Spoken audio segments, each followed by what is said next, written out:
All right, welcome back after tea. We hope you had something to snack on and to drink. The next session we're going to talk about the State of the Region report. Most or some of you would have heard about the institutional capacity building framework that we've been using for the better part of 20 years, and at the risk of getting a question similar to Dr. Joseph about what have we done over the last 20 years to implement that, we are doing stuff to implement the information from the ICBF. This session will be led by Josephine Mukomba and Gorden Kandoro, and they will be supported by Zakia Farid in the back.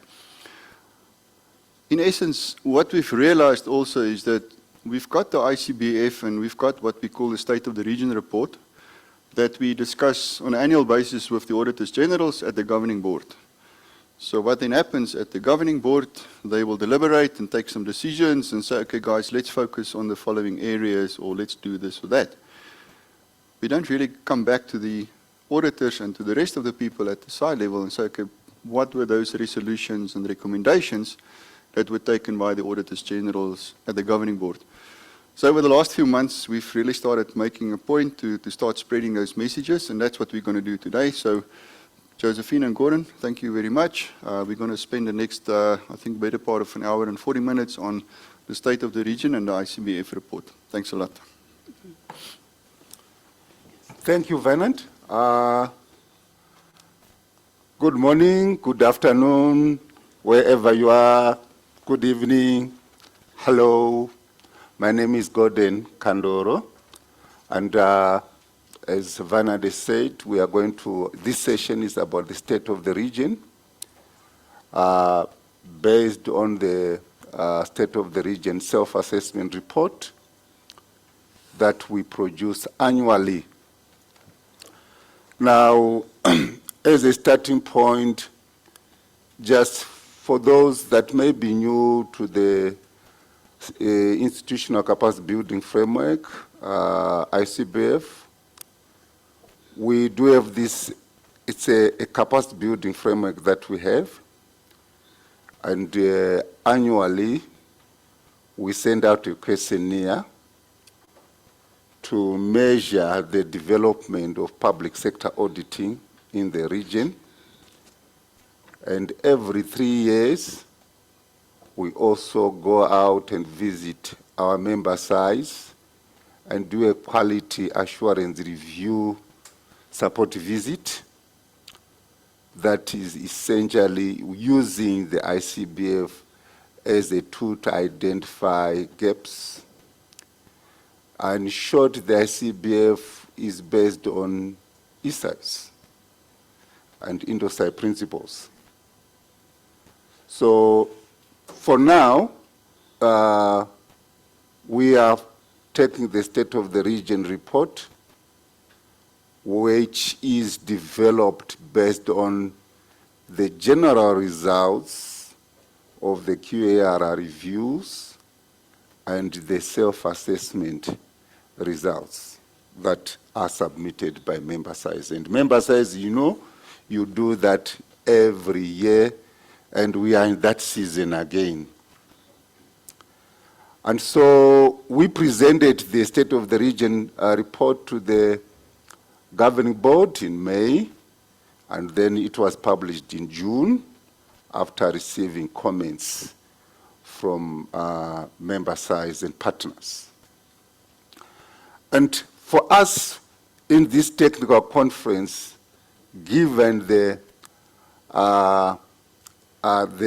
theme, move, we want to move from one level to another. We call the ICBF a 5x5 framework. It has 5 domains and 5 development levels. Our target is level 3, which is the established level. That's our target. And it's a journey to move from each level. There's a lot of things that needs to be done and expected to be done by SAIs. So at a very high level, I just want us to know this. I want to share this information with you in terms of the progress SAIs have made over the last 3 years in terms of our strategic period and over the last 10 years so that we see. I'll start with the 10 years.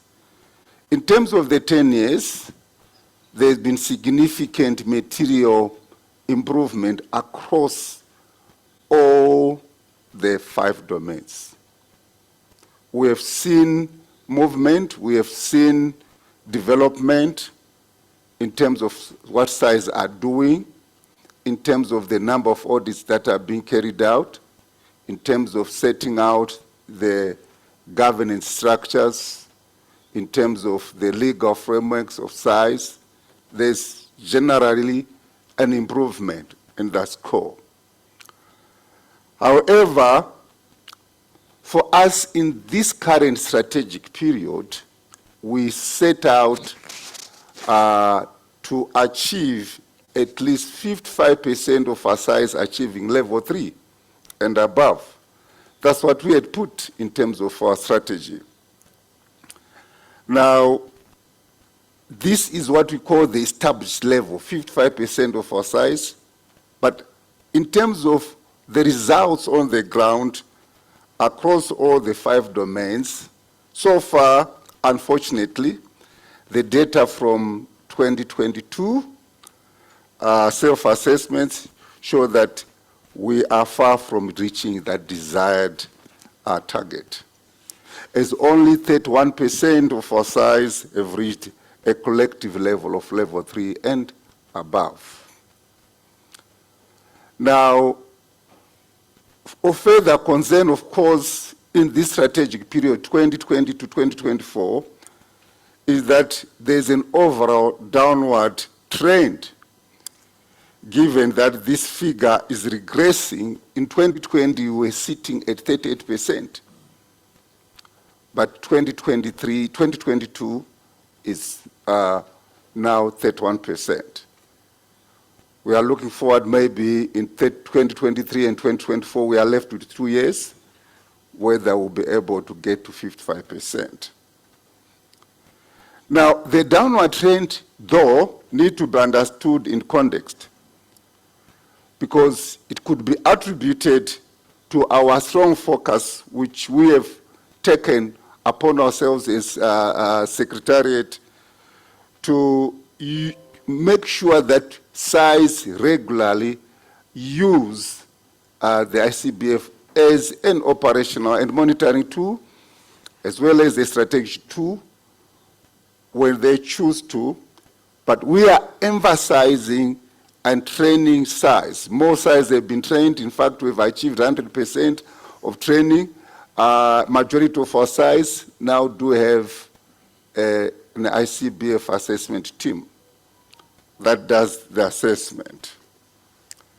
Now, having said that, from our side, we realize that the tool is much more being used. And as such, SAIs would say, okay, here we are overrating ourselves, so we want to sort of get to the real number where we are and move from there. That may explain the downward trend, as well as, of course, as you know, the COVID situation from 2020, 2021, 2022. So those may be the explanations of the downward trend, moving from 38% in 2020, 36% in 2021, and 31% in 2022. We wait to see what the results for 2023. Now, the State of the Region report has been posted on the platform for you to download and read if you want, and we encourage you to do so. There's a lot of valuable nuggets, valuable information that you find in there. But what we did for the purpose of this session, we identified 3 key cross-cutting issues in the report. Those 3 cross-cutting issues, sorry, I actually moved on that.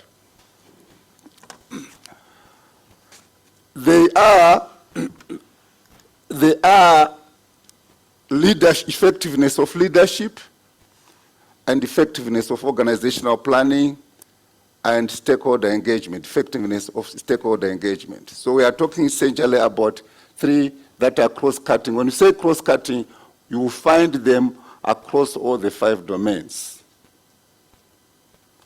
Now, I'll start with the effectiveness of leadership. And I'm going to leverage on Dr. Joseph's presentation on the state of the institutions. That when it comes to leadership, we all know that everything rises and falls on leadership, according to John Maxwell. And it is accepted that leadership makes a difference in the performance of organizations. So we chose it out, we flagged it out of our 220 questions. We picked those questions that relate to leadership. And I have 3 issues that actually I thought maybe will help in terms of our deliberation here. And these are to do with the establishment of performance contract for top SAI leadership positions. How do we ensure that our top leadership, they know that everyone is watching and they are accountable? And then there's also the issue of the establishment of succession plans in our SAIs. Now, I think you are well aware, if you come from the region, we have a lot of our SAIs, a significant number of our SAIs, whose top leadership are in acting capacities. And I'm talking in terms of the head of the SAI and those that are reporting to them. This, of course, is a leadership issue. It tends to create a leadership vacuum. It tends to thwart and threaten decision-making in the SAI in terms of going forward. We also have the number 3 bullet here, development of initiative, specific SAI-led initiative to support ongoing intervention on leadership development. We are well aware, in Africa, at the academic level, it's known in research that African organizations, especially so in sub-Saharan Africa, they are not yet in terms of maturity. They are still low down there. And so is leadership development. Leadership development, there's still a gap when it comes to leadership development in sub-Saharan Africa. And this is an issue which is of concern to us as SAIs, because we are found in this space and we need to do something about it. And just to give you examples in terms of why leadership is an important area in terms of those 3 slides that we are reading here. First and foremost, when we come to the issue of the legal framework, where there are still challenges when it comes to political willingness to support the independence of SAIs, where there's still issues of resource acquisition challenges and having appropriate and adequate resources in terms of funding and the necessary human resources needed to drive the mandate of the SAI. This requires leadership to drive it forward. We also have issues of, we have the majority of our SAIs, you know, colleagues, that the majority of our SAIs are still in the public sector, and therefore calls for a concerted effort on the part of SAI leadership to engage public service commissions and government to ensure that they get the right and appropriate resources and competencies they so require. So we say in the State of the Region report, leadership is an issue that needs to be looked at in terms of development, in terms of actions they need to do, as well above all things, in terms of moving the organization forward. Number two is planning. We know we said everything rises and falls on leadership. And leadership is influence, nothing more, nothing less. When it comes to planning, leadership, they are also responsible for ensuring that the organization has the necessary, the adequate and appropriate mechanisms and systems to plan and then implement. So I have two bullets that I think I would like to share with you. The issue of ensuring sustainable organizational planning capacities and capabilities within within our SAIs remains an issue that we need our SAIs to look at and prioritize. And of course, the issue of strategies and the associated plans, development of strategic plans and associated plans. Good news is that in the region, all of our SAIs they do have strategic plans. But when it comes to operational planning, aligning the annual plans to the strategic plans, having these other departmental plans in place, there's a disalignment. They tend to be standalone plans that do not speak or are not aligned to the strategic plans. So at the end of the strategic period, we are doing midterm reviews. You realize that, okay, the SAI is far away from achieving its strategic objectives. So it's an issue when it comes to planning that they require alignment, and we need them to be in place continuously and to do so on time. My last cross-cutting issue is on stakeholder engagement, which I believe is important. Now, as you can see now, these three, they actually speak into each other, because we are all speaking about speaking about leadership. The hand of leadership is found in there. Now, on stakeholder engagement, I do have 2 points as well. And what I'm going to do, I want my colleague Zakia will say a few words on that, but I'll just say those 2 points when it comes to the development of engagement strategies and the optimal deployment of SAI communication experts. Zakia, go for it. Thank you so much, Gordon. Good morning, everyone. Good afternoon to colleagues that are on the eastern side. So with communication and stakeholder engagement, what we are finding is that we have strategies and maybe some plans, but these are not signed off and they're not being implemented.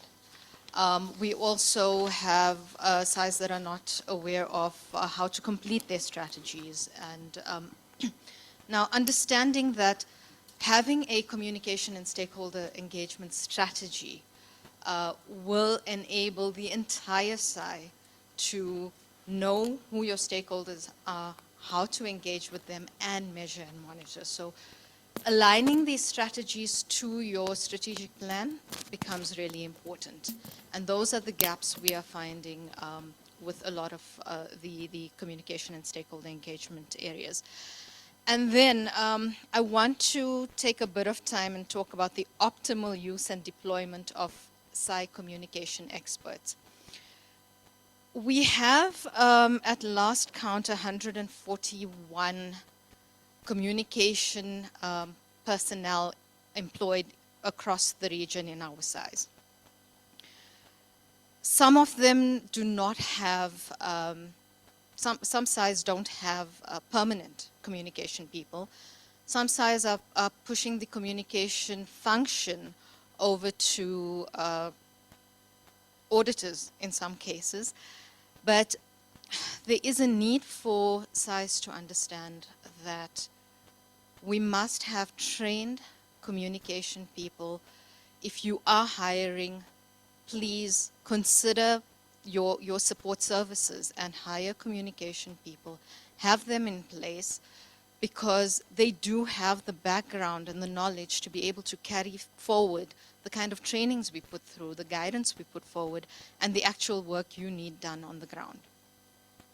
And your communication people must not be isolated to just sending out newsletters and emails and the like. They are required for strategic engagement with all of your stakeholders. And one of the most important stakeholders that, and coming back to what Gordon is saying about leadership, one of the most important stakeholders are your internal stakeholders. So more and more you will find that us at the Secretariat are putting an emphasis on internal communication. And we want leadership to understand the value of internal communication and to be able to support that. And yeah, that's the effectiveness of SAI stakeholder engagements for us. Thank you, Gordon. Thank you very much, Zakia. Now, this is all the three issues that you will find in the State of the Region report for 2022. And we invite you to go to the platform, download, and read for yourself so that you find more information there. Now, you know, I said earlier on that after we have produced a State of the Region report, we present it to the governing board, and the governing board does its resolutions. Now, I'll give you over to my colleague, Josephine. Thank you, Gordon. Good morning, everyone.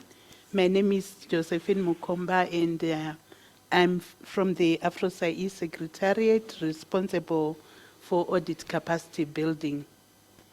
And thank you all for coming. So I'm just going to talk about the capacity building. We know that we have got a capacity building committee in IntoSai. We are not talking about that. We are talking about the AFROSAI-E Capacity Building Subcommittee. For those who are not aware, we have got 4 subcommittees in AFROSAI-E, and the Capacity Building Subcommittee is one of them. But we have now taken the stance that during the governing board, we create time for all the Auditor Generals to actually participate in the capacity building, because it affects everyone. It's so important for everyone. So I will now go through the different domains. As Gordon has said, we've got the ICBF with the 5 domains that we use in AFROSAI-E to take about what are the key issues which the capacity building subcommittee, after we had presented to them the results of the self-assessment. What did they present? It was not us presenting, but the capacity building subcommittee, which is composed of Auditor Generals. It's chaired by the Auditor General of Eswatini. So I will start from the independence and legal framework. Gorden talked about the problems that we have in the region in relation to independence and legal framework. We find that as far as independence is concerned, the problems, they come in 2 forms. The one form is where the legal framework is not sufficient to address all the independence issues in relation when we look at the Lima Declaration, the IntoSai, and also the Mexico Declaration. So there's that issue that the legal framework is deficient, maybe in some areas. But we also find another issue is where, even though the legal framework could be good, sufficient, in an area, but the operationalization of all those issues, it's not sufficient. So in order to address the first issue that I've mentioned, where the legal framework is deficient, in AFROSAI-E we started a project to develop a model audit act, because the issue that we constantly get is what is it exactly that we can put in our act. So we are developing this with the assistance of GIZ, and we should be having the document, is it by the end? By next year, governing board. By next year governing board. The first draft, there was a workshop where the legal experts looked at it. So that is one issue. And so that was the first resolution that they made. Then the second one was that SAIs should develop comprehensive advocacy programs aligned to SDG 16. We heard from the Afrobarometer, you know, the SDG 16, it's about the institutions. So we heard from the Afrobarometer the state of the institutions in Africa and what the citizens think about them. So, and the good governance principles to reach out to the PAC, the Public Accounts Committee, PSC, and Ministry of Finance. So this is where, because we find, you know, the nature of our area, our profession, the accounting and auditing profession, it's not the kind of profession where people are always, you know, good at going out there and talking about issues and so forth. But we see that for these things to work, our AGs really have to be out there and have advocacy programs, lobby for changes in their acts, lobby for operationalization where this is not happening. And then the third issue is that the SAIs should strive to earn and maintain independence. What we are saying is, when the SAIs, like back to the Afrobarometer, I'm looking forward to when they introduce that question on Supreme Audit Institutions, what are we going to get? So what we are saying is, as SAIs, we should really go out there and make sure that we are doing work that is value adding, so that the citizens can actually demand to say, capacitate the Auditor General because we want more of what they are doing. So this is the earning of independence when you are producing value-adding reports, and also you have got impact on the lives of the citizens, like our CEO was saying when she was opening. So that is on independence and legal framework. Then on the organization and management, the first one was that we should continue to build capacity to improve the strategic. So you'll find that some of these issues, Gorden will have already talked about it, because we are talking about the same database of information where all these issues came about. So when you look at that strategic, we are talking into that planning, which Gordon talked about, and the operational planning, but also very importantly, it's the issue of the risk management and the monitoring and evaluation systems. You heard that question from AG Kenya when Macy was opening to say, how can AFROSAI-E assist me to really see what is the impact of the work that we are doing. So those monitoring and evaluation systems, they really need to be improved. And then the second one is that SAIs should develop well-structured systems and processes. So there are a lot of these systems. I'll just run through some of them. The quality management systems, the integrated governance and accountability systems, the M&E, which we've talked about, the framework and the system, and the development of a system which ensures that the SAI is able to publish their own report every year, and then the integrity and management systems. And as AFROSAI-E, we recommend that they start by assessing the vulnerabilities of the systems using the IntoSend, which is an IntoSai tool to look at where are you vulnerable in terms of the integrity of your system. And then when we go to the human resources, it is that the SAI, and when we are talking about the human resources, we are talking about the whole cycle, from where you plan your human resources, when you recruit them, when you assign them tasks. How do you do the performance management? How do you, you know, when people have done well, how do you actually give, do you have bonuses or whatever?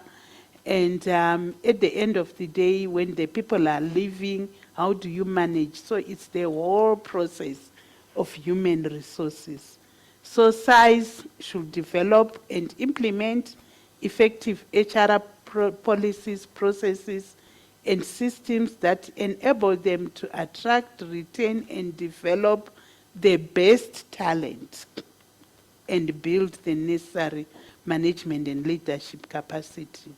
When we do our quality assurance reviews, we find that one of the big problems that we have is retaining the best people. Even when we train professionals, we are not able to retain them. And then the fourth one, the audit standards and methodology. You will see that the issue of the quality management comes in.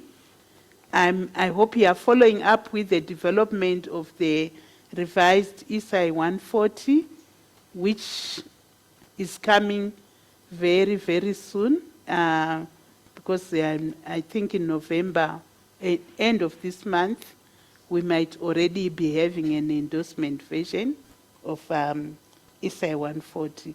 So the issue of the robust quality management systems is very important. And also the identification and audit of critical information systems. Now everything is running on IT systems and so forth.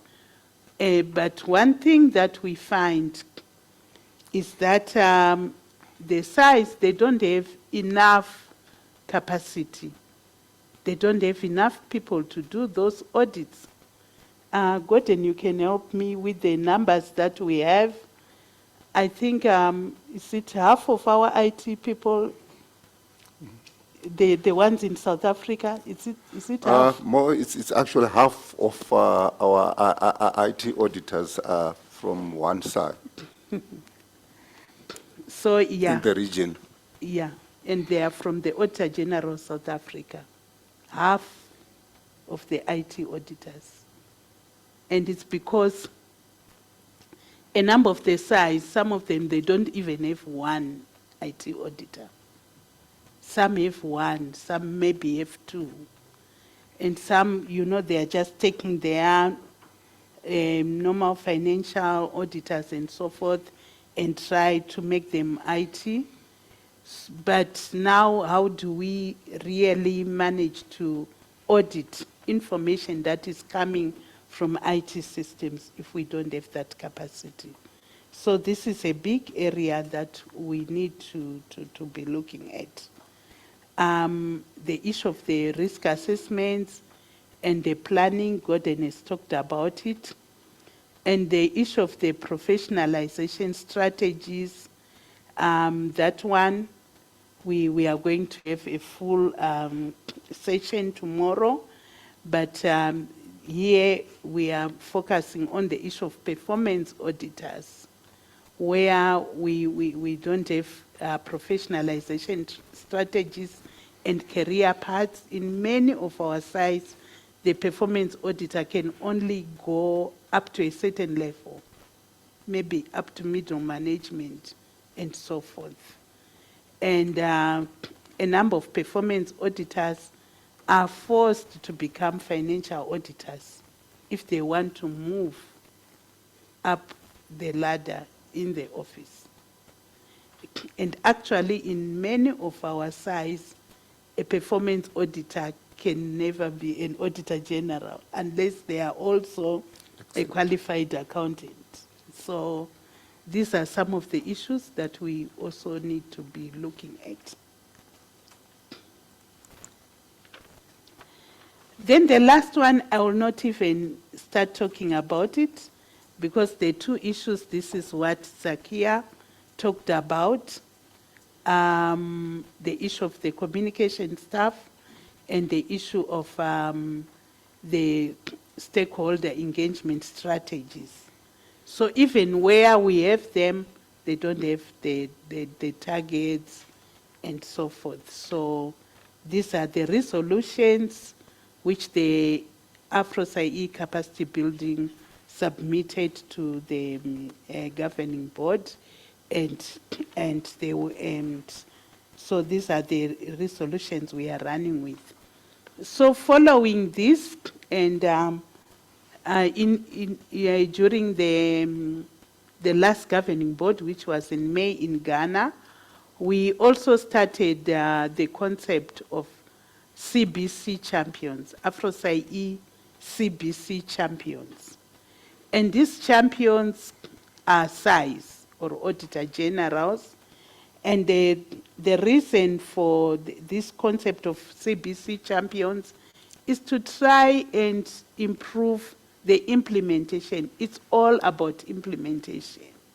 As Macy said, we have the guidance, we have world-class guidance material, but our problem is the implementation. So we have introduced the concept of CBC champions. So how it works is, maybe I can give the example of the communication and stakeholder. Like I said that the Capacity Building Committee is the subcommittee.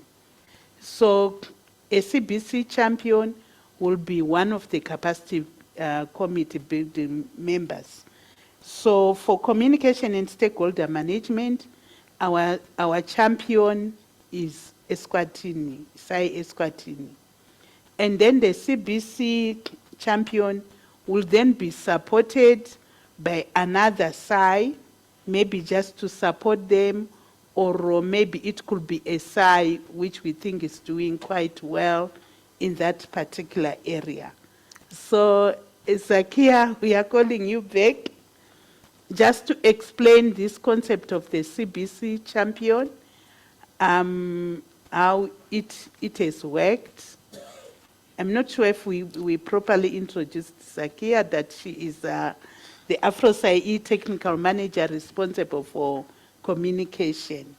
So tell us how this issue of the CBC champion has worked and how it has assisted the SAIs to implement some issues in the communication and stakeholder management area. Thank you, Josephine. And this time I'm going to sit down. So, as you've described, under communication and stakeholder management or stakeholder engagement, we have Eswatini, who is supported by SAI Sierra Leone. And they're currently working on the communication and stakeholder engagement strategy development. So there's two SAIs working on getting the strategies done, ensuring that it's aligned to the strategic plan. And because, like Josephine mentioned, we started this just after the governing board meeting in Ghana. So it's still early stages. Strategies are done, they need to be signed off now. And the next step is implementation. And we're hopeful that the success we've seen in getting a strategy completed will translate into success of implementation. Now we've got Sierra Leone, as we said, supporting Eswatini. Now, Sierra Leone has got immense experience with communication and stakeholder engagement. They've got a communication officer who has many years of experience behind them. And we're hoping that that sort of peer support and mentorship will then elevate the experience of Eswatini, and then we can spread that concept further within this CBC champion program. And we're hoping to do it for all of the areas that Josephine has just spoken about. Yeah, and if I can just say further, just give the other some of the other areas on independence and stakeholder management. Our CBC champion is South Africa, is Lesotho. It's South Africa. South Africa. South Africa, who are supporting Lesotho. So we try to come up with a strong SAI in that area and another SAI which needs support. On organization and management, our CBC champion is Zimbabwe, and they are supported by the SAI of Uganda. So we have got that. But at the end of the day, as we go through with this champion thing, we want all the SAIs to come up and be either a champion in one area or be supporting the champion, the championship in that area, so that we have got a number of SAIs really taking the lead in some of these areas and so forth. Because in the past, you know, it will be like, AFROSAI-E should do this, AFROSAI-E should do this. But with the CBC champions, the SAIs themselves, they are in the forefront, they are supporting each other as peers in a certain area. Thank you, Gorden. Thank you so much. And to say about championing, it's like Josephine said, everyone, every SAI will be given an opportunity. Either you are championing or you are supporting another SAI to champion. So we are leaving no one behind. We want everyone to participate. And then the secretariat will just come in to facilitate, to make sure that that peer support, that peer mentoring is taking place amongst ourselves in a comfortable environment.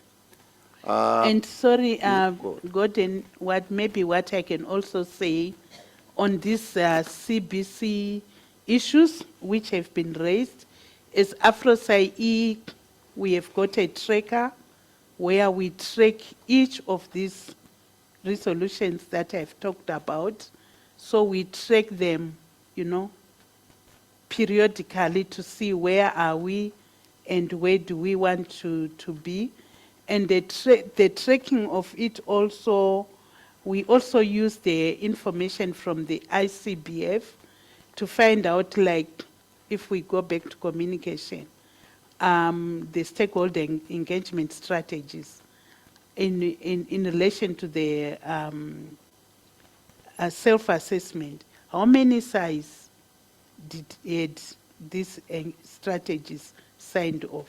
So that we can see by the end of the year, where are we and what improvement have we made. So we do track each of these areas to see what improvement we are making. And then at the next governing board, we then present to the governing board where are we on all these resolutions that have been presented. Thank you. Thank you. And we are in that period, that session again, plenary discussion.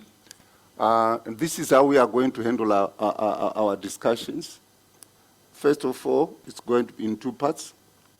I would allow you to ask questions first to get clarification of the presentations.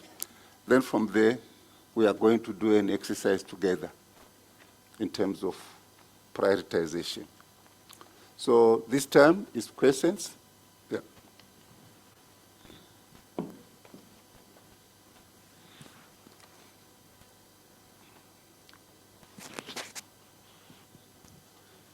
Thank you very much, Gordon, Josephine, and Zakia, for the nice presentation. Mine is a very simple question. It's on the CBC champion. Especially on the support. Is it possible to have more than one size as support SAIs, or you just restrict to one? Thank you. I think I'll take that one.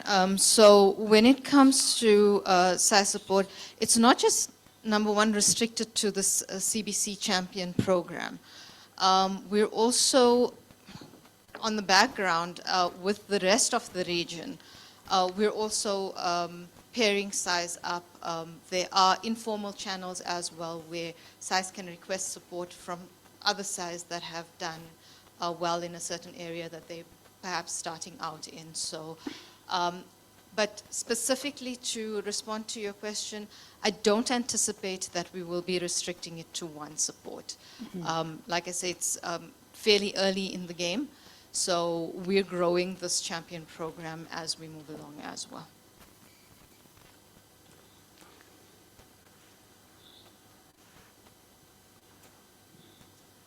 Yeah, okay, I'm Pesima from Sierra Leone. My question is, what has AFROSAI-E done to ensure that, like Gordon said, most of the SAIs are headed by auditor generals who are in acting positions? So what has AFROSAI-E done to ensure that these positions are occupied by, people who are not acting, they are substantive auditor generals? Let's have more questions.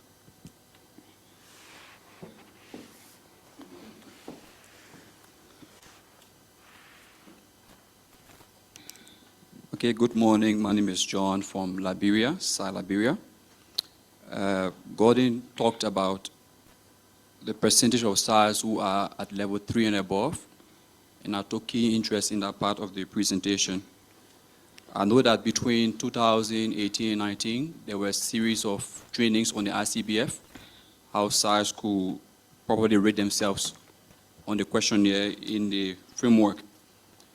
And I know that for sure many SAIs went back after these trainings that went up to maybe 2020 during the COVID time through online platforms.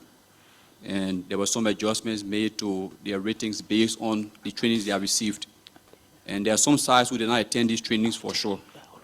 So looking at the ratings now from maybe 38% of SAIs come to 31% or so, as you said, by recent survey, can we say that this presents a more realistic situation for SAIs, knowing that they have now taken trainings and know that they have probably been over-rating themselves before, and now they have properly rated themselves, so there's a real situation, a proper reflection of the situation as compared to maybe other factors that you mentioned, or a combination of both? Okay, I think I can take those two questions for now. First, the issue of addressing acting positions. What is AFROSAI-E done to ensure that we don't have people acting in positions, key positions, forever? It's a challenge in the region especially, and it's, as you know, it's driven by various factors, some of them political, some of them organizational, some of them legal. Now, I'll talk about, an example that, for example, Malawi, where the acting AG was appointed AG recently, but they spent more than, is it 4 years or so? 5 years acting. And when we would go in, then there was legal challenge. You could not just appoint anyhow. Till they addressed the legal challenge that was facing them, they could not. However, of course, when it comes to the deputies, it's another ballgame altogether. It's organizational. At times, you want an AG to be in place first before you finalize the issue of deputies. Now, you come to other countries. Example is like your country. There's a legal problem that is going on for the next, is it now going to be 2 years or 1 year? 1 or 2 years there. You cannot have a substantive auditor general till that issue is addressed. So in my own view, I think it's an issue of it's an issue of SAI independence.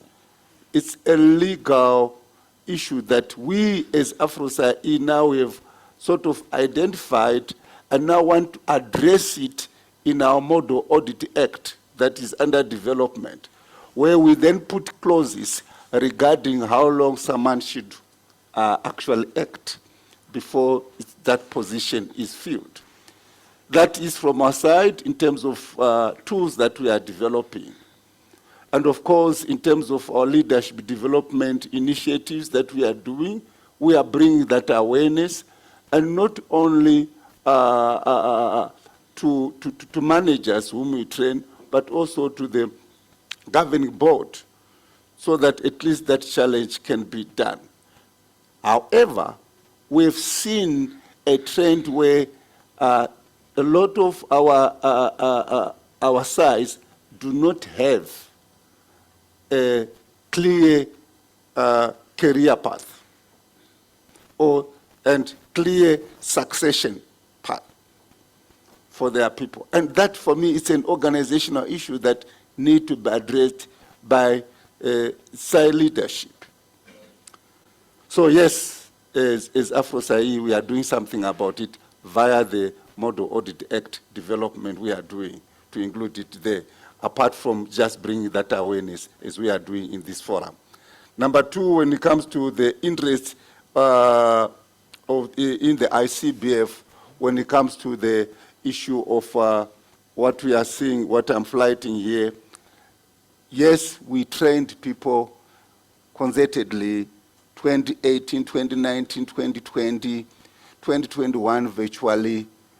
And yes, we have now integrated the ICBF into a lot of our intervention. For example, in our strategic management intervention, operational planning interventions, that when SAIs embrace that, what we are seeing is that they become much more aware and they realize that actually they've been overrating themselves. That area needs to be looked at. So the scores are going south. Number two, of course, you have talked about COVID. It's a reality. This is 2020, 2021, and 2022, and that's why they are going down. Maybe 2023, it will go up. Then, of course, the whole idea of saying, okay, maybe the real issue is, as sub-Saharan Africa, the development of public sector auditing is going south. Something to discuss, and I push it to the floor here. Is it going down? What needs to be done? So after answering this, I would rather want to push it back to yourselves. Thank you. If I can add something, Gorden, on the issue of ICBF, that we have also now included it in the quality assurance reviews. For those SAIs that have been reviewed recently, you know that what we are now doing is during the quality assurance review. By the way, all our SAIs are they undergo a comprehensive quality assurance review every 3 years. So what we have done now is when we are doing the quality assurance review, we have discussed with the SAIs the way they have self-assessed themselves, and we have also assigned ratings from what we are seeing, and then we discuss why is there a difference so that the self-assessment can improve. Yeah, we have been receiving quite a number of issues. Can you go up?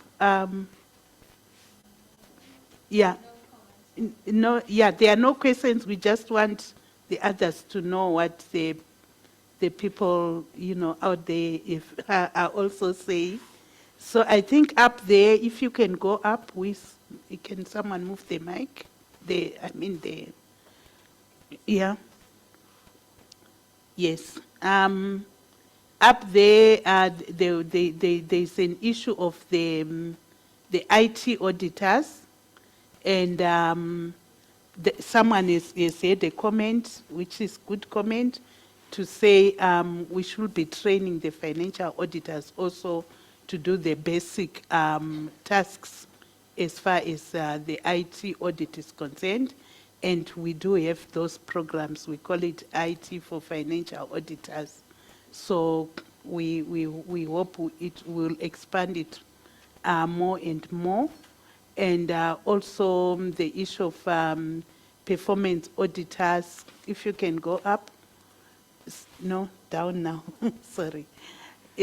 Someone is glad that at least we are talking about this issue of performance auditors, their professionalization and how they move up the ladder. And then someone said it's great, this CBC champion concept. They think it will go a long way to ensure implementation of strategies. So we just wanted you to know what they are saying online. Thank you so much. More questions? Okay. Since you are from that, we start with him, and then we come to. Yeah, thank you, Gorden and then Josephine, for those. That's a smart presentation. Quickly, I just wanted to know, how do you track the CBC champions? You did mention that it has been tracked, and you normally discuss these things at the governing meeting every year. So are SAIs aware of these CBC champions, and then how do you communicate with them before the governing board meetings? Okay. Like I mentioned, currently, all the ones that we call the CBC champions are members of the CBC subcommittee, and they are the Auditor General. So they are well aware, and then they are supported by other Auditor Generals or SAIs, which are not in the CBC. And as I also mentioned, it's a very new concept. It was only introduced at the May governing board. So we are looking forward to how it's going to really work. Thank you. Well, good morning, everyone. Can you hear me? Okay. Yeah, okay. All right. So my name is Adriano Juras. I come from SAI Brazil.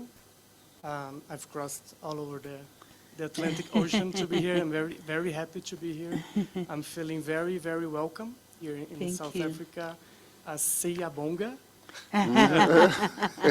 And I thought that Latin Americans, we were very warm to receive people, but I've come here and I found that we have a little more to learn with you. And I just have one comment about communication and one question on the Champions program.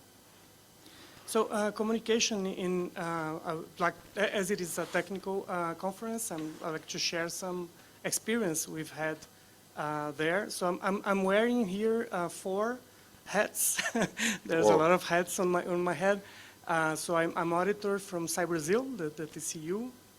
As you know, the TCU is the chairman of Intosai. I'm also representing the Climate Scanner team. I'll be talking about that on Thursday. And also on behalf of OLACEFs, which is our regional organization. And so about communication, since some years ago, we've learned how important it is for our work as SAIs. So the very impact of audits, the many ways of considering impact goes through communication. So we think about communication since the very beginning of the audit. When we begin the audit, we are already thinking about communication products. The logo of the audit is also something important to communicate better. And it also helps us approaching stakeholders since the beginning of the audit. And you've mentioned communication experts at the SAI. I think you have also, we have a secretariat of communication at the SAI Brazil. And, but actually, they are suffocated, especially now at Intosai chairmanship. When I talk to them, they are already angry at me. Yeah, what do you want now? Because we're already making a lot of work. They do an excellent work, but the Secretary of Communication, they can't assist all departments of our SAI. So now we are hiring some professional communicators, secondees, for that work, especially during Intosai chairmanship. That helps a lot to relieve that suffocation, but still that can be expensive.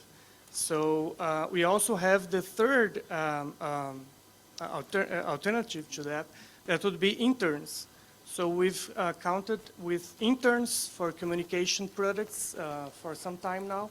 They help a lot, both producing communication products, but also bringing new ideas or new ways of communicating. Because we are auditors, we think most about accountability, laws and regulations, and they help a lot to create graphics and things more easily for the reader, for the audience. And also, one other importance of communication is that we as SAIs, we are public institutions. And in that manner, we compete for budget with other public institutions. And for us, it's even worse because we audit budget. So some agencies might not be so happy to give us more money for doing our activities. But in that, where it comes, communication brings it even more importance for our work. Because when we communicate better, we prove the value that we add, and the Parliament and other stakeholders feel that the SAI is really important and deserves more budget. So that's just some thoughts about communication, how important it is in many aspects. Mm-hmm. And I'd like to congratulate you about the Champions program. It seems very exciting. I think other people are also making questions because it seems very interesting. It's something also very innovative, and that doesn't cost much. So we as public institutions, we need to be creative to use our resources as efficiently as possible. And we have that core idea before, but we never thought about, we couldn't implement that yet in OLACEFs, the idea of a supervisor, secretariat, or the regional organization doing that among SAIs, the support and peer. And my question about that would be, I might have lost some part of the explanation, is what is the knowledge that is shared during that champion program? So is it basically audit methodology, SAIs, or does it go also to other techniques such as communication itself, or best practices from an SAI to another? So, and also where do I get more information about that program to bring it back home? Thank you. Yeah, maybe if I can come in, like we said, it's still very new, but the whole idea is, like, we have got the communication issues there, So, like we have got the SAI of Eswatini, who is the champion for communication and stakeholder management. So as they are doing that, first of all, they are thinking about their SAI and what is it that they need to improve on communication and how can they get help from other SAIs. And now we then pair them with someone who is strong in communication, like the SAI of Sierra Leone, so then we can have the good practices and so forth. And so every year we have got a communication workshop, which we have for the region.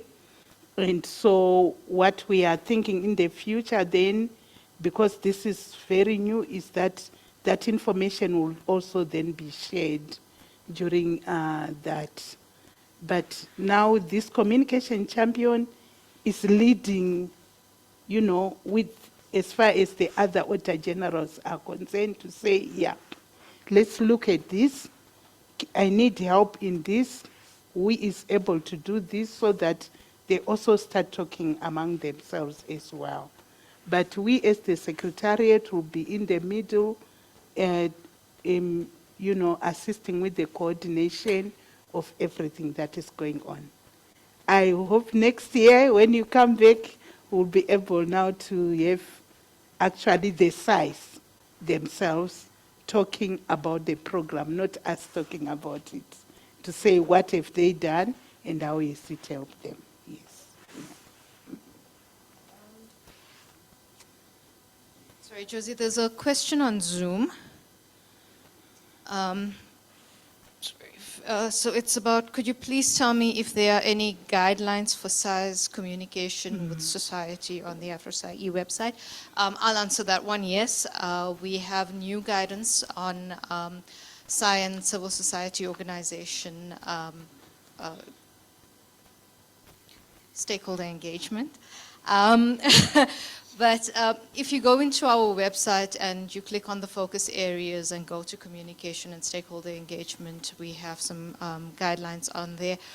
You're also welcome to contact me directly. And then this is one of the topics that will be discussed at our regional communication workshop next year. So if you do want practical guidance on that and more sharing from your peers, try and attend that regional communication workshop. Thank you. Thank you. More questions? Thank you. There.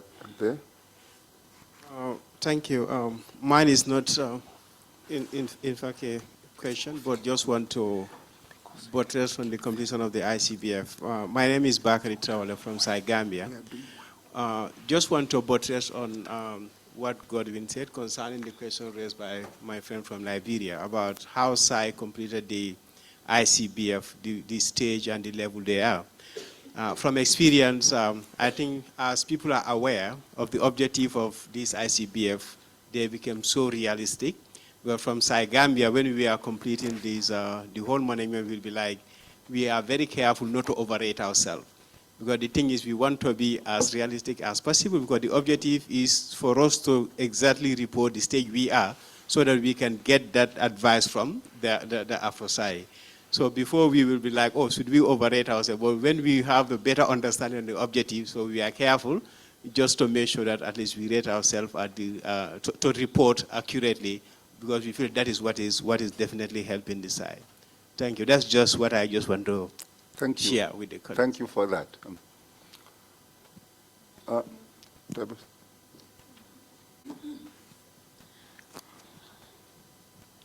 Good afternoon. Thank you for the opportunity. I just want to comment. My interest and appreciation is on the the CBC champions.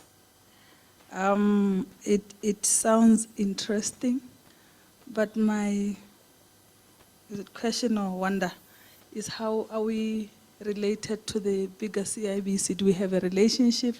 Are we going to benchmark? Are we going to have a representation? But it's quite interesting, I must say. Thank you. Thank you for the question. Like I said, this is the AFROSAI-E CBC, but of course, everything that we do in AFROSAI-E, first of all, we want to assist the SAIs to implement the inter-SAI standards and so forth. And we know that the CBC is leading us as inter-SAI in a lot of the areas, so we do take a lot from the CBC. So the CBC champion, it does not have a relationship with the CBC. We are just talking, I mean, with the Intosai CBC, we are just talking about how can we improve implementation within AFROSAI-E. So it's only composed of SAIs within AFROSAI-E only. Thank you. Okay, thank you so much. My name is Angel from the Office of the Auditor General, Eswatini. Thank you very much for the wonderful presentation. And like my colleagues as well, I think I would like to start by sharing my excitement about the CBC initiative that you are undertaking. I think it will help us as the auditors in the different SAIs. It is something actually that has been lacking for a long period of time. So I think it will help us to interact on the different developments. So thank you for coming up with that initiative. Okay, Gordon mentioned in his presentation that most often you find that the SAI strategies, they do not then match to the plans, to the daily operational plans undertaken by the SAIs. So you said that when you do the assessment and the evaluation, there is a lack of a link between the plans and the strategies. And also, Josephine, you then mentioned that as part of the overall development of the SAI needs to develop well-structured systems and the processes.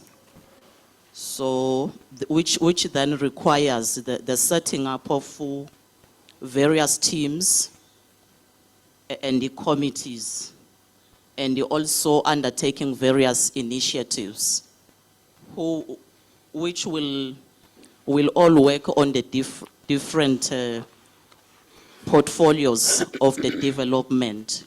So my question is, how can SAIs ensure that as they undertake these various development, how can the SAI ensure that these teams and committees, they are not working in silos, but there is that collaboration to ensure that we are all working towards the same strategy at the end of everything? Thank you so much. So my question is, how can the SAI ensure that the various teams and committees, they are not working in silos, but there is sharing of information towards the common goal? Thank you so much. Thank you very much for that comment first, and also then the question.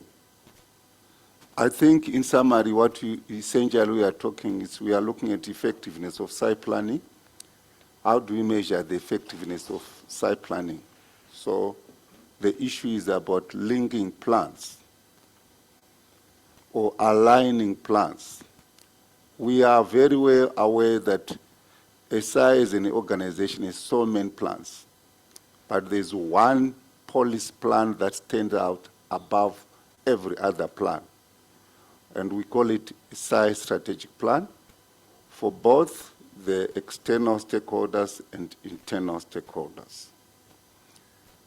From there, it means every other plan should speak to that strategic plan to enable the achievement of strategic goals and objectives. Now, I think what you are raising, how can you ensure that silos are done away with? It's part of it is an M&D issue.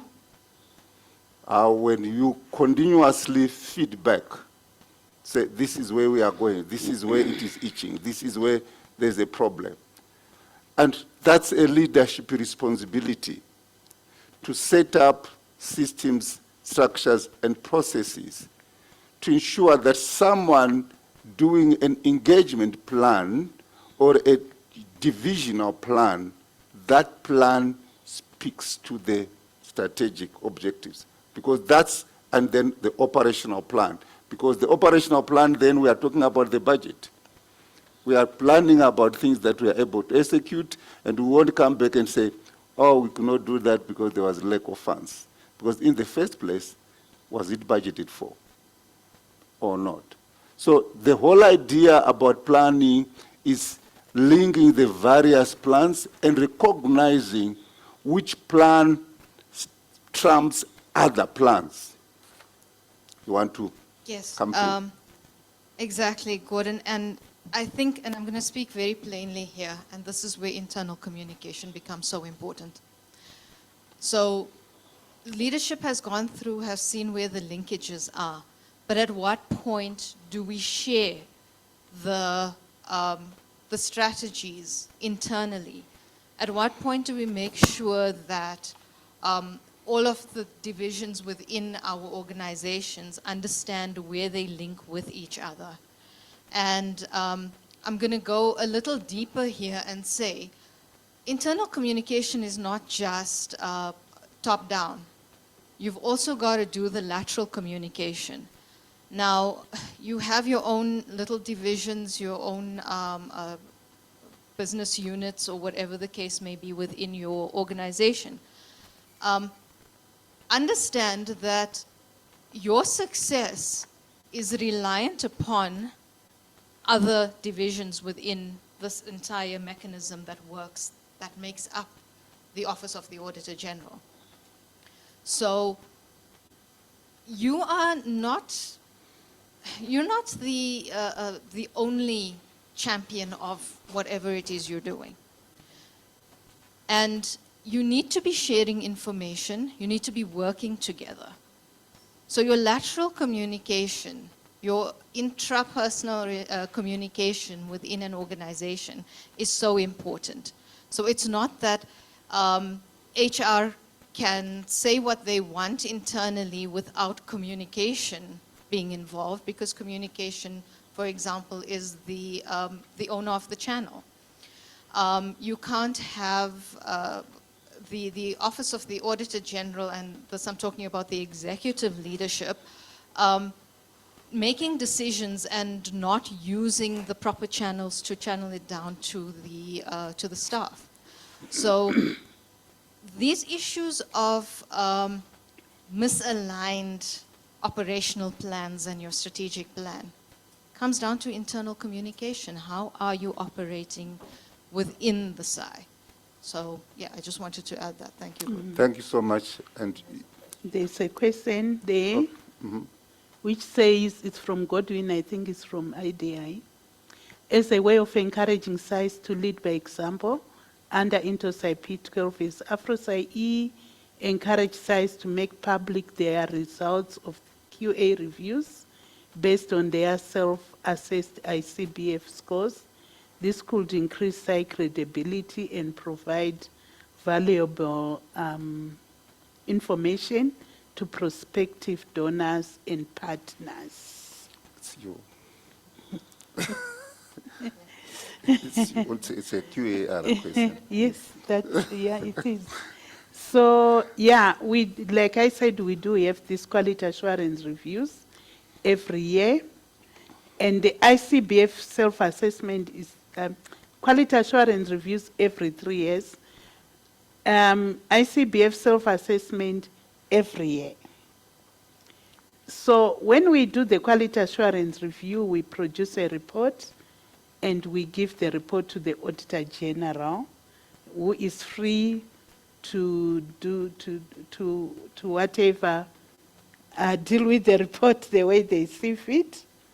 And I know that some of them, they've presented the report to their partners, to Parliament, and so forth. But yeah, not many AGs actually make the reports public.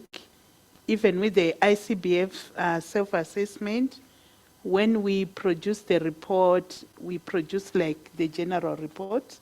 We do have the country-specific reports, which we also hand to the AGs, and they can do with them as they see fit. So this is an area which is still, lacking. Actually, a number of AGs are quite sensitive with their QA reports. Maybe that's all I can say about that. If I can just add there, Godwin, this is a two-edged sword. Publish the results of your QA review or your self-assessment and get support from donors and development partners, fine. But the internal environment, the country environment says you've exposed us. The political side of things says you've exposed us, and AG, you are not worth your salt. So you find that as AFROSAI-E, we then said the two reports are confidential, dependent now on the head of the SAI to make it public. It is after recognizing that there are factors on the ground at the SAI level that may actually sort of point to the SAI that this one is between the SAI and AFROSAI-E, and let's address it within that. Or this one, let's take it outside. And we have seen it working because we are more of a development institution. So at times, the issue of publication is two-edged sword, which works very well in some spaces, and at times it can hit back. Thank you. Thanks. And Gordon, I know we are discussing professionalization tomorrow, but there is a question that I think you may be able to answer.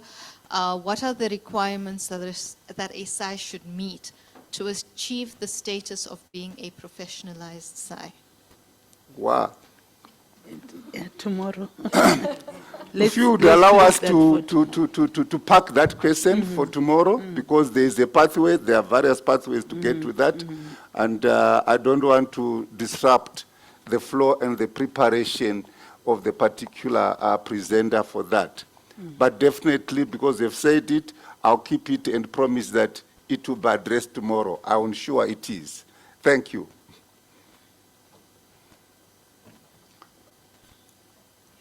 Can that be the last question, because I need to give you something? Thank you very much. My name is Shali from SAI Namibia. Firstly, I would like to thank the presenter on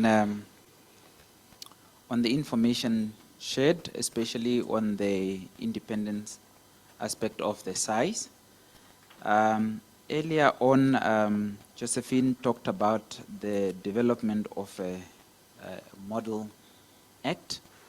That is where my first question is coming from, as to how far is this process in terms of completion, and also how are the SAIs being engaged in for some input, taking into consideration of our different jurisdiction.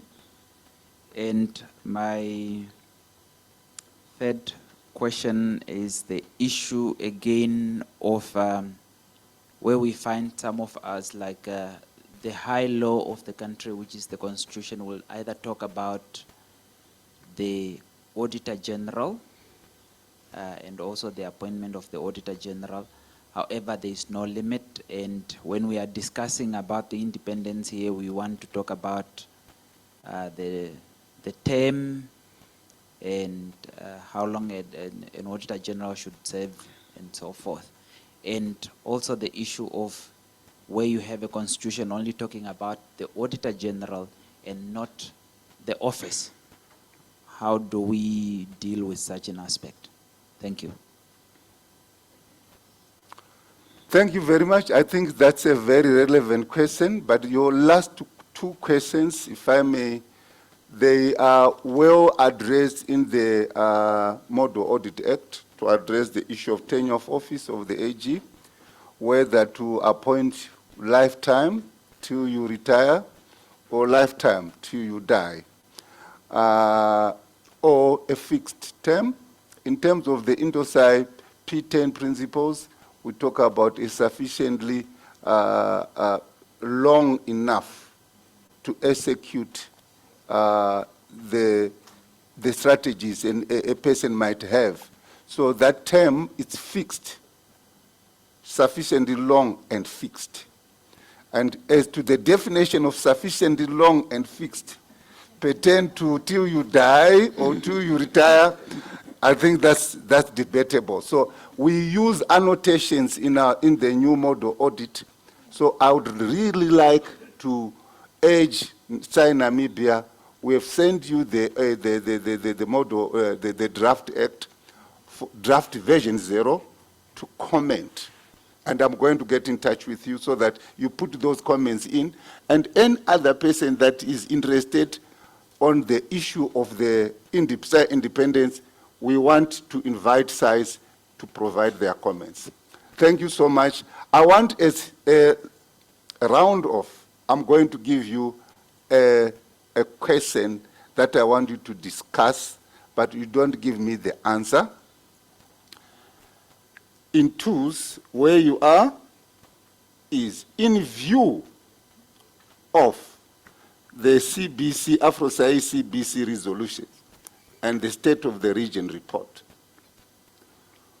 What should be the key priorities for a SAI to implement in order to comply with the resolutions that we have actually presented to you? I want you to, the person is not there. Oh, okay. Yeah. I want you to just discuss what are your priorities. 3 minutes? Okay. 3 minutes. What you can do, just turn your chair and look behind you. There will be some people looking for you, waiting for you to talk to.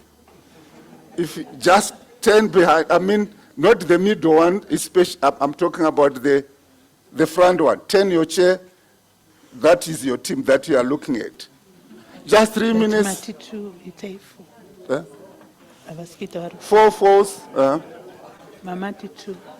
It won't be. No.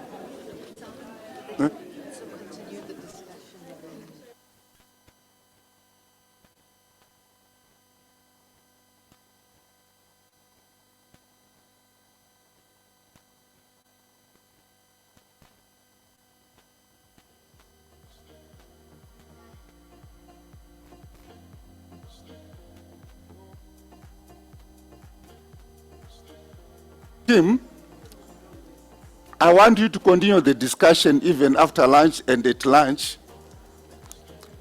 But for now, we want just to give some closing remarks from our director, MC, Vinand. No. We want you to... The question is, in view of the CB's resolutions, what should the SAI prioritize for implementation? What should the SAI prioritize for implementation? This should build into our next session as well. That's why I said you are going to discuss it further at lunch. In view of the CBC resolutions, what should SAI prioritize for implementation? Thank you. Vinand? Thanks, Gordon. Thanks, Josephine and Zakia. I'm just looking at the time, and we did promise to stick on time, and we're going to break for lunch in 5 minutes. But I thought I just want to reflect on one or two comments and statements that were made during the session. And the first one, I mean, my question was, and I think it's what you often ask, Gordon, is, what can we do of this data that we've presented today? Because remember, this is what was discussed at the governing board, it was discussed as resolutions, but do we take this back to our SAIs and critically analyze and say, okay, but I need to change A, B, and C within this list of issues that we've documented. So I think, again, it's homework that we need to take home, that we can say, okay, we need to focus on the following things, which brings me back to another comment about the ICBF data, and there was questions about the scoring that reduced, and I think we all saw that. We also know, we heard what the reasons are, more training, more focus from our side, so obviously it's a more realistic focus on the self-assessment. But again, my question now is, to what extent is this data being used by the SAIs within management as a tool or as information to assess what they need to change? Or is it only a situation where we use the ICBF data once a year when we complete the self-assessment, we send it to the Secretariat, and we forget about it until next year when the next question comes in? So again, I think the question is, from my side to you as auditors and as people working in the audit offices, again, do we use this information regularly at management meetings, to prioritize those type of things? And we're going to see in this afternoon session, when we start talking about the building blocks, is prioritization of things that's coming out of strategies. Often we've got strategies that are very ambitious and we want to do a lot of things, but you get so busy with a lot of things that you end up doing nothing. So that was my second question, or my second comment rather. Just on the ICBF, and the questionnaire will go out in the next few weeks, but you will see that for those of you who complete the questions, that the platform that we're using this year is changed. We're no longer going to use SurveyMonkey, we're going to use a different platform. It's very easy to use. But we also changed the scoring, or the way we do the scoring. So in the past, you may recall that you've selected a 1, 2, 3, or a 4. And that was always the sort of in the back of our minds was the target. We all wanted to get to a level 3. So what we've done this year is you're not going to select a 1, 2, or 3, or 4. You're going to select the issue. And that issue is going to relate to the score. So it's not a situation of, in the past we said, okay, for you to be on a level 3, you need to have a policy in place that's been signed off and that's being implemented. Hey? So you're not going to select the level 3 now. You're going to select, I've got a policy, it's been approved and it's been implemented. And I'm pretty sure when we start looking at that information more critically, rather than a 2 or 3, that we will also be more critical about the self-assessments. So it will be interesting. I'm honestly looking forward to the results. And whether it's going to change or not, let's see what happens with that. The comment about the acting AGs, and again, we spoke about that, and I think there are two issues to that. One is, for me, is the legal side to it, whether your legislation is clear in terms of the process to elect an AG and to appoint an AG. Because I think that's where there's also gaps, is that, there's an incumbent and there's an AG in place. He or she has got a fixed term, and at the end of the term, it's like, okay, goodbye, I'm leaving. But there's no real legal process that makes sure that they start in time, so that when the AG's term ends, that there's a new AG in place or is in process of being appointed. And I think we've had examples in the past where the AG has gone on retirement, or his contract ended, or his term ended, and then it's like, okay, now we need to look for a new AG. So what do we do as audit officers in terms of proactively engaging when we know that an AG's term is coming to an end? Do we engage with Parliament? Do we engage with the legislatures? All those type of things in terms of making sure the process is being followed. For me, that's the one side of the AG, acting AG issue. The other one is the political interference, which we've also seen in some countries. And it's fairly difficult for AFROSAI-E or for any other regional organization to become involved in the political aspects where there's political interference. I mean, I don't think that is typically the sphere of area that we need to work with. The fourth one I just want to highlight is something about do we appoint the right people to do the job? We spoke about performance auditors, we spoke about IT auditors, and we need to get to a point. We spoke about auditors becoming communication managers, and auditors becoming HR specialists and those type of things. At what stage do we say for ourselves in the audit offices that I've got a job profile and I've got a proper job spec that I need to use to appoint a person? I'm pretty sure if we go and do an audit at the Department of Health and you say, okay, do you have a brain specialist in appointed? And they're going to say, no, we've got a dentist. I'm pretty sure we will raise those as issues. Yet, when we do it at audit offices, I mean, it's like, okay, no, you become a performance auditor, but actually you qualified as a financial auditor. Or you become a communication manager, but you're actually an IT specialist. So the question is, do we use job profiles and do we recruit against those job profiles to make sure that we appoint the right people in those positions? Or is it a continuous sort of makeshift fit, fill the gap type of thing? I'm almost done with my list. The fifth one is on the communication of audit findings. You spoke about that and the issue about, do you plan in advance? What is the message? Who's your audience? What do you want to report on? I think there's also another angle to that is, and I've mentioned the PFM reporting framework earlier this morning, where do we use other tools to highlight the transversal issues that's happening at government level? Or do we just keep on issuing, we've got 100 audits that we need to do a year, we issue 100 reports and that's it. So you get so confused, between the trees that you never stand back and really see the forest and say, okay, hold on, but within these 100 audits, these are the transversal issues. There's not capacity, or there's no policies, or there's no people, or there's no IT systems, or, do we really know what those root causes are? And again, if we go back to our PFM reporting framework that we've developed with GIZ, do we really use that? That's a powerful tool that if you can stand up in Parliament and say, guys, but hold on, collectively for the following 5 ministries, you don't have a system in place. You don't have an IT system in place, or you don't have people in place. That will change the mindset in terms of how do we look at the broader PFM sector. My second last issue is on the QAR findings and whether it's being made public. As I think who asked it, Gorden, eh? It's a valid question. Maybe let's throw it back to the broader IntoSci community, and some of you may have heard me talking about it in the past, and I'll keep on talking about it. My question is whether on IntoSci level there are standards that requires audit officers to report on their own performance.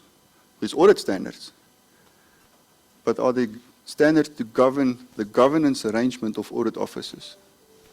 If you go to the private sector is very clear. You must do A, B, and C. You must have internal audit, you must then have an external audit.